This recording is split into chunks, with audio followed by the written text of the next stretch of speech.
जय महाकाली दोस्तों आज मैं आपको काल भैरव का ऐसा सरल मंत्र बताने जा रहा हूं जिसके करने से किसी भी व्यक्ति का वशीकरण किया जा सकता है।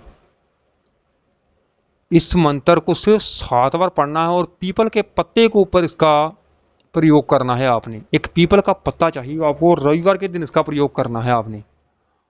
और वो पत्ता आपने या तो उसके घर में फेंक देना है, या तो आपने उसके घर के पीछे कहीं जमीन में गाड़ देना है। ये इन्हें दोनों में से एक काम आपको करना पड़ेगा, तभी उस व्यक्ति का वशीकरण हो सकता है। मंत्र को सिर्फ 7 बार पढ़ना है, कोई इस मंत्र को सिद्ध करने की आवश्यकता नहीं है। ये स्वयं सिद्ध ही मंत्र है। किस तरीके से आपने करना है दोस्तों? काल भैरव जो कि भगवान शिव का एक उग्र रूप है, जो कि एक जागृत शक्ति है। इसकी साधना तंत्र में की जाती है, तंत्र में इसकी पूजा की जाती है, लेकिन वह 7वीं पूजा होती है वैसे इसकी, लेकिन इसकी ज़्यादातर पूजा तंत्र में की जाती है। और महाकाली के ये पुत्र कहलाते हैं, इसलिए इसके मंत्र का जाप सावधानी पूर्वक कीजिए। चैनल को सब्सक्राइब और लाइक कर दीजिए दोस्तों।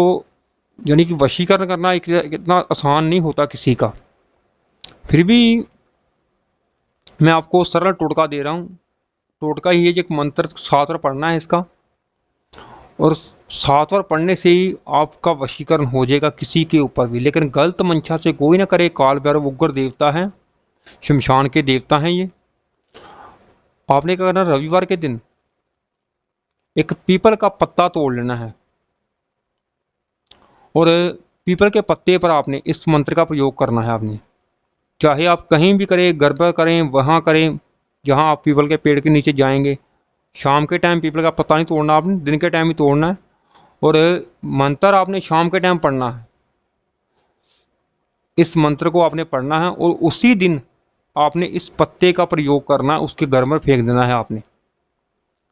ये दूसरा दिन नहीं बीतना चाहिए, ये याद रखें। उसी दिन आपने ये काम करना है जिस दिन आप पीपल का पत्ता तोड़ेंगे, रविवार के दिन ही। जैसे कि रविवार भी आने वाला है, किसी भी रविवार के दिन इस मंत्र प्रयोग को आप कर सकते हैं। कोई भी रविवार हो, चाहे शुक्ल पक्ष का हो चाहे अंधेर पक्ष का हो, आपने इस मंत्र का प्रयोग करना है। पहले अपने पीपल का पत्ता अपने सामने रख देना है, आपने बैठ जाना है। आपने कोई आसन की जरूरत नहीं है, किसी भी चीज़ की जरूरत नहीं, ऐसे ही बैठ जाना है। आपने अपने घर पर बैठ जाएं, चाहे बाहर बैठें, मंत्र सुने। ओम बम बम बम अमुक मोहनाय स्वाहा। जहां मैंने अमुक बोला है वहां आपने उस व्यक्ति का नाम लेना है। मंत्र एक बार फिर से सुन लें। ओम बम बम बम अमुक मोहनाय स्वाहा। ये जो बम मंत्र है दोस्तों, ये बीज मंत्र है काल भैरव का। और ये बीज मंत्र जो होते हैं, जिस मंत्र के बीच बीज मंत्र लगा हो, वो मंत्र बहुत ही शक्तिशाली होता है।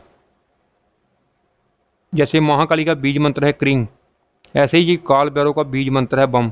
जो बीज मंत्र होते हैं वो बहुत शक्तिशाली होते हैं, क्योंकि इस मंत्र के पीछे बीज मंत्र लगा हुआ है। और 7 बार मंत्र पढ़कर आपने पत्ता को मंत्र करके उसके घर पर फेंक देना है, जिस व्यक्ति का वशीकरण करना चाहते हैं आप। और उस पर आपने उस व्यक्ति का नाम लिख देना है और ये मंत्र लिख देना है। फिर आपने फेंकना है, ऐसे नहीं फेंकना। पत्ते पर आपने नाम लिख देना है, या कुमकुम से लिखें तो अच्छी बात है, या चंदन से लिख दें, किसी भी चीज़ से आप लिख सकते हैं। और उस व्यक्ति का नाम लिख देना और ये मंत्र लिख देना है। यानी कि अमुक की जगह उस व्यक्ति का नाम लिख देना है आपने। जैसे कि अमुक की जगह जब आप मंत्र बोलेंगे तो अमुक की जगह उसका नाम लेंगे, ऐसे ही आपने मंत्र लिख देना, उसका नाम बीच में आ जाएगा, ठीक है। और उस पत्ते को आपने उसके घर पे फेंक देना, जब आप उसके घर के पीछे कहीं गाड़ देना है। आपने उसके घर पर नहीं फेंक सकते तो आपने उसके घर के पिछवाड़े में कहीं गाड़ देना है। आपने इतना काम करना है आपने। और इतना सरल वशीकरण किसी ने आपको बताया नहीं होगा, और ये प्रचंड वशीकरण है दोस्तों। और कुछ ही पूछने के लिए आप कमेंट कर सकते हैं। जय महाकाली।